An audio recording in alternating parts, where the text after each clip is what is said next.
Hi guys, I'm Sarah and I serve here at Victory in the church office. We're so glad that you tuned in to today's message, and I believe that something in this sermon is going to help encourage you and help you take the next step forward in your faith journey.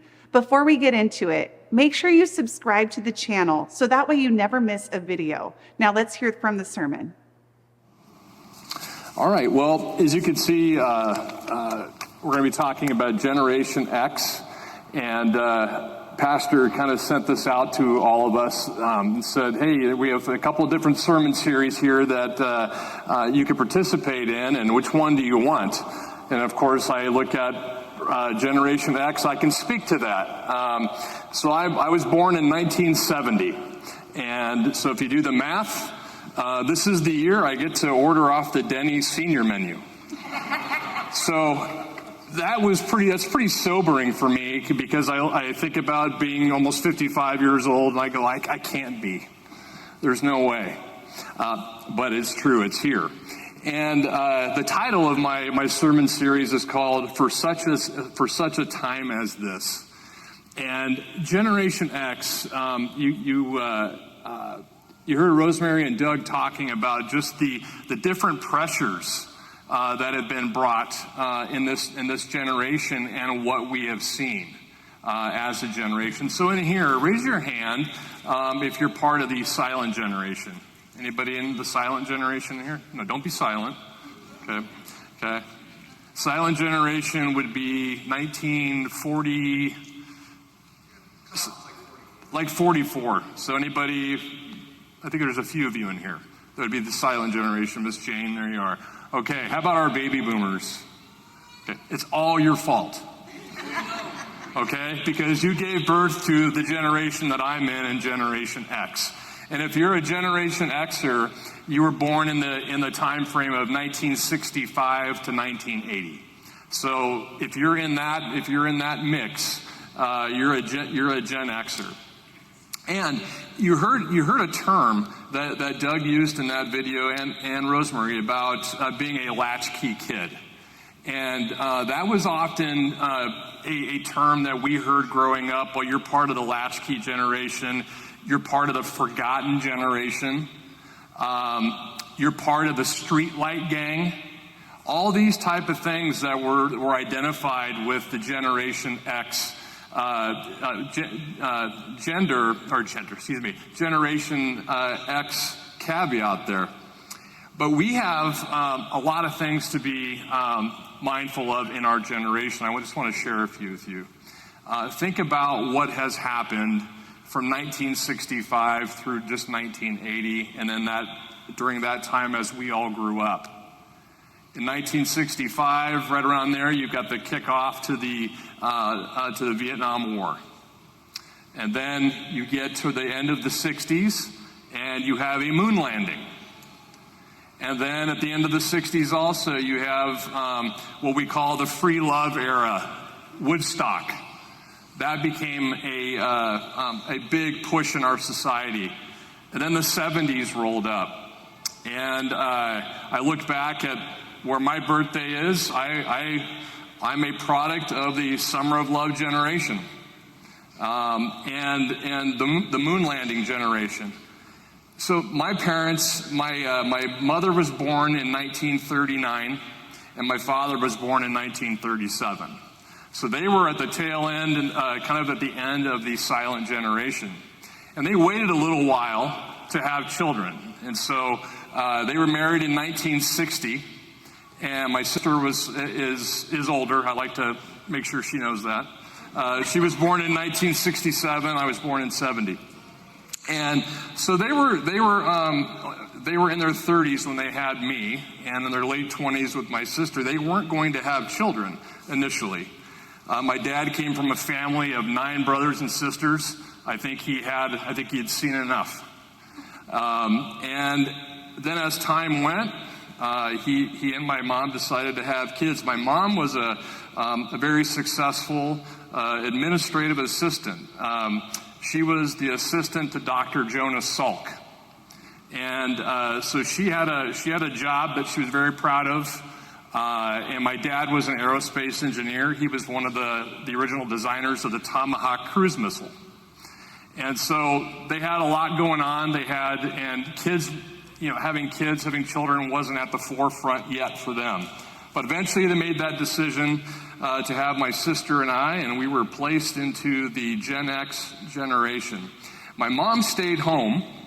Once we came around, she was a stay-at-home mom until I was in 7th grade and my sister was in high school.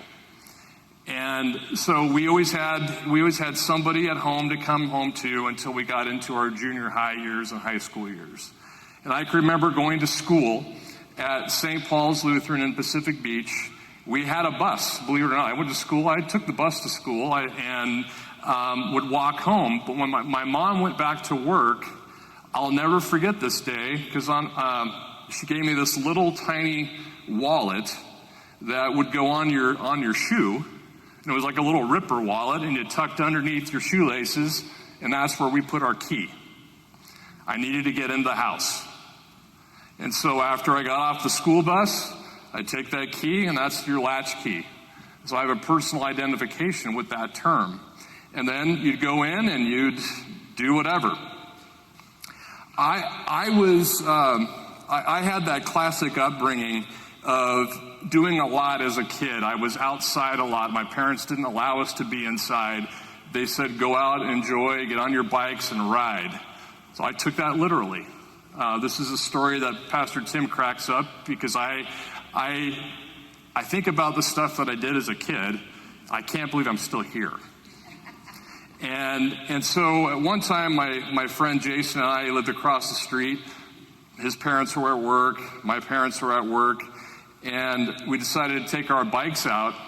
But my parents had this bright idea about when I was 8 or 9 years old to put a swimming pool in.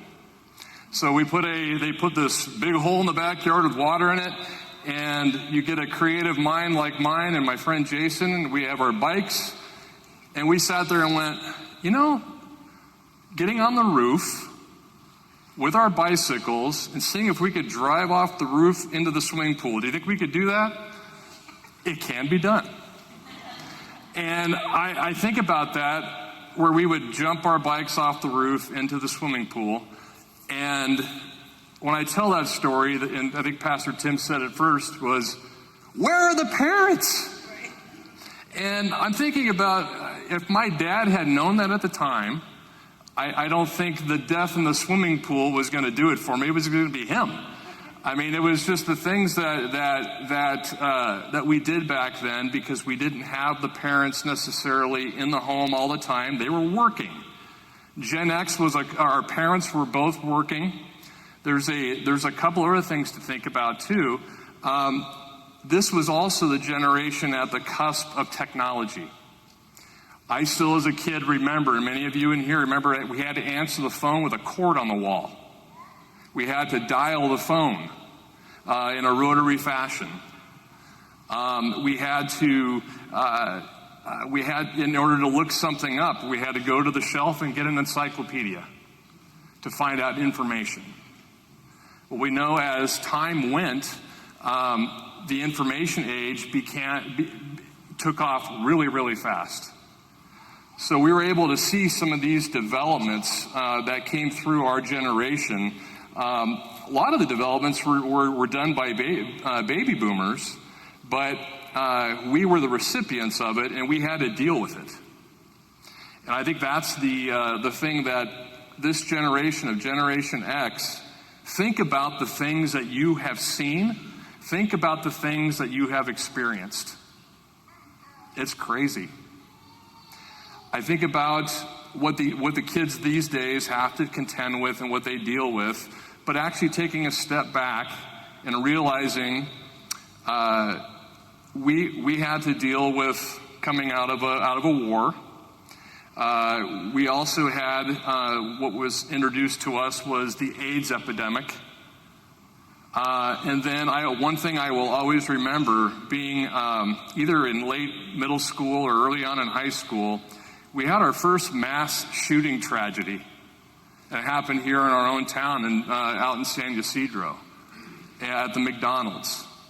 And I can tell you something, as a young man or as a young boy, teenager, hearing that and seeing that, it had a profound effect. The world changed at that time. And we were having to change with it. And things were broadcasted on TV that were difficult to watch. I remember sitting in class in 4th or 5th grade, and all of a sudden, I saw my teacher go blank. And she stopped talking, and it looked like she had seen a ghost because somebody had come in the room and whispered something to her. And what it turns out was, it was her giving information from the school principal that President Reagan was just shot. So right then, TV turns on, and we're watching that unfold. It has an impact. Those were foundational events that happened in this generation. And it's something that helped shape us and helped mold us as the Generation X.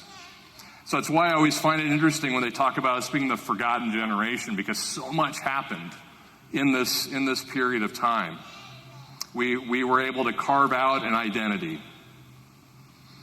So we think about today in our Bible reading with Esther. And I don't know if you know much about Esther. She's one of those ones we don't hear about all that often when we think of Bible stories. But who is she? So how many of you did know or didn't know that Esther was a queen? Esther is somebody that they describe in the Bible. She was a beautiful young woman, and she was celebrated for her courage, her wisdom, and her faith in God, which ultimately, as you hear the story, which ultimately saved her people, the Jewish people, from a genocide during the reign of King Xerxes, the king of Persia. So you've got this woman who is kind of feeling like we feel as Gen Xers, kind of displaced. She's out of her country. She's away from Israel, and she has been displaced into Persia. And you saw how the Bible reading went there. She was a young woman caught up in the upheaval of exile and empire. She had to navigate faith and identity in a world that often seemed to be spinning out of control. And as I think back to the Generation X events, sitting in high school, once again, one of those foundational events, markers that happen. Hey, guess what? The first teacher is going up into space on the space shuttle. Let's go put a TV out in front in our English class and watch that. This is going to be awesome. Moments into that launch, you saw things that didn't look right. And I remember the very moment that the space shuttle Challenger exploded. And those lives were lost. Again, a foundational event that molded and shaped this generation. First of all, we couldn't believe that you're sending up this thing that looked like an airplane straight up into space, and had a teacher on board. That was what was so exciting for all the educators at my high school. And unfortunately, we know what happened there. But again, a lot of major events, a lot of things that caused us to panic, things that taught us to be scared. And so often, our generation would seclude themselves at times, or they would just take care of things themselves. I know going through college or going through high school, I was certainly at a point in my life where I wasn't sure what I wanted to do. I had thoughts, I had ideas, but I wasn't sure. It wasn't until I got into college and I started having other experiences, and finally, the Lord, He knew the whole time what He wanted me to do. I just resisted it. He knew I was going to be an educator. He knew I was going to be a teacher. I didn't. I resisted it. I didn't want to be in school anymore. But God kept knocking, and He puts us where we need to be. And that's exactly what happens with Esther. She was chosen for such a time as this, living faithfully in a time of change. So as we explore these themes this morning, I've got an image I want to show you. The first one there, it's a Gen X visual, and let's see if you guys got that up there. There we go. So this kind of gives you an idea of what people may or may not have looked like during that generation. So we talk about technology, and this is where my generation, we get exposed to it, and you have to use it. And I can't believe I'm sitting here at age 55 telling a computer, make me a picture. So that is a AI-generated picture that shows that I just fed information into the computer and said, hey, I need to get ideas from Generation X. What were they about? What did they look like? And what helped shape and mold them? And you can see there in that picture, you've got the MTV symbol. Okay, we're also known as the MTV generation. 24 hours a day, you could turn on a TV and watch a music video. Music came to life. I will tell you, music had a huge impact on my life. Had a huge impact on my life at that time. I took up guitar because I saw it come to life rather than just hearing it. You can see the big boom boxes. Yeah, kids, we had to carry around that box. Had a tape in it. And you could hear, and boy, were we proud of that. Occasionally you'd see somebody on roller skates with those, and you're like, how did they do that? You could see, the bright colors, the leg warmers. That's a big one from the 80s. So all those different things, you could see us trying to break out and say, hey, we're here. And this is what happens when Esther comes a-knocking. And we read in the passage this morning that she was going to approach the king. So during her time of exile and transition, she lived in Persia, far from her ancestral home of Israel. She was part of that displaced people, navigating a culture and political system that didn't recognize her faith. For Generation X, there's a parallel sense of displacement. Growing up during the decline of institutional trust, this is what we learned from the previous generation, that we needed to start to question our governments, churches, and also the communities where we lived. Many of the people in this generation felt like cultural exiles. But notice what happens to Esther. Despite her situation, God had a purpose for her. Mordecai's famous words in Esther 4:14 declare, and who knows whether you have not come to the kingdom for such a time as this. Generation X, despite feeling like an outsider, you've been uniquely placed to bridge the analog generation with the digital world. That's what we came from. We had to adapt to change and to mentor the generations before and after. So you, like Esther, are positioned for God's purpose. We are all positioned for God's purpose. It doesn't matter the generation.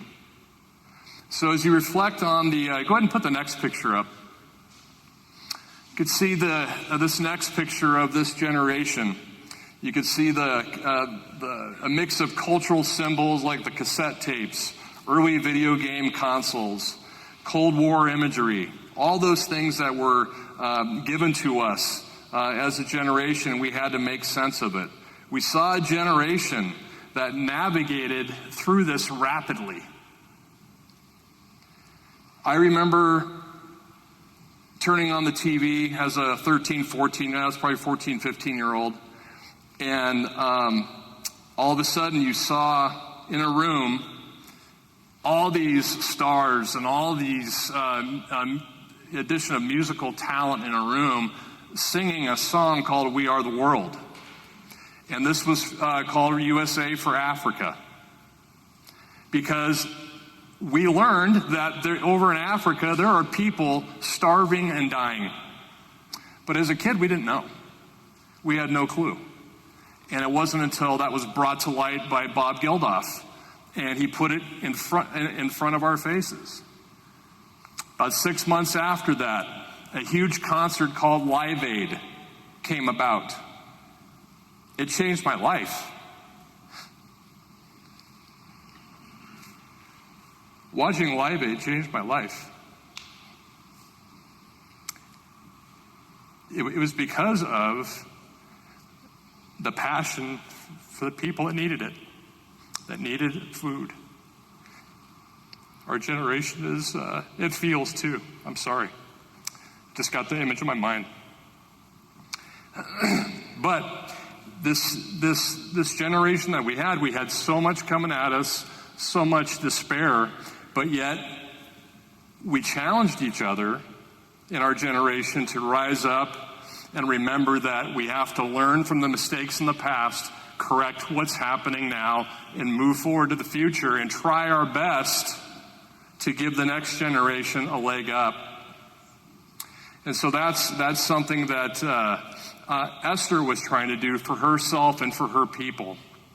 So when the world shifts, it's easy to feel unmoored by that. But God's sovereignty reminds us that no matter where we find ourselves, He's placed us there for a reason.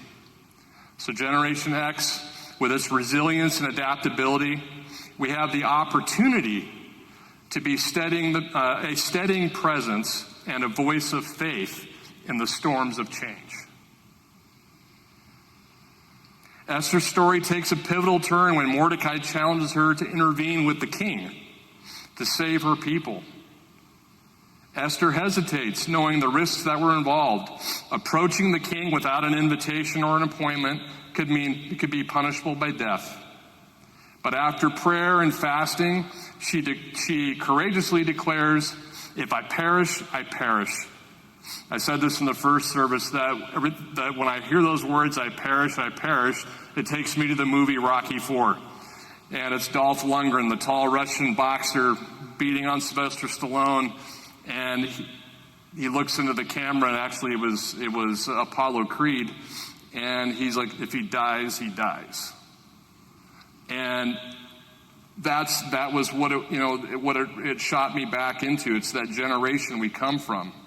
But her courage wasn't reckless, but it was grounded in faith. Generation X has faced its own risks and uncertainties, economic recessions, changing family dynamics, the rapid pace of the technology movement.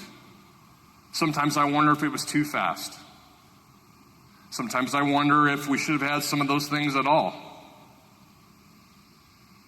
So we had to learn self-reliance as latchkey kids because we also wrestled with feelings of vulnerability.